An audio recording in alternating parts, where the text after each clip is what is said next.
যত বড় সমস্যা হোক তা দূর করার আমল। ভাই, এটা আমি বলি নাই, আল্লাহ রাসূল সাল্লাল্লাহু আলাইহি ওয়াসাল্লাম বলেছেন যে হে আমার উম্মতগণ, তোমাদের জীবন চলার পথে অনেক বড় সমস্যার সম্মুখীন তোমরা হতে পারো। যখন দেখবে শুধু অন্ধকার আর অন্ধকার, অনেক বড় ভুল করে ফেলেছো, অনেক বড় বিপদের সম্মুখীন তুমি হয়েছো, কোনোভাবেই সে বিপদ কাটছে না, তখনই এই আমলগুলো তোমরা পাঠ করবে। আর যখনই এই আমলগুলো তোমরা পাঠ করে আল্লাহর উপর বিশ্বাস রেখে তোমরা পড়বে, তখনই আল্লাহ তাআলার রহমত তোমাদের উপর বর্ষিত হবে ইনশাআল্লাহ।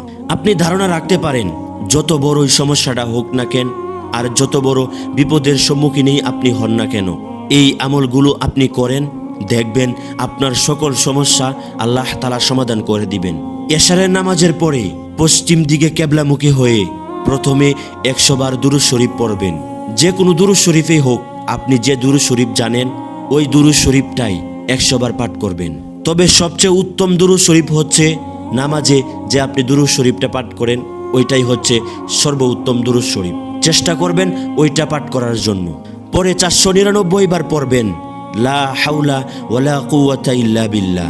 আরও একবার পাঠ করবেন লা হাওলা ওয়ালা কুওয়াতা ইল্লা বিল্লাহিল আলিয়্যিল আযীম। তারপর আবার পড়বেন 100 বার দুরূদ শরীফ।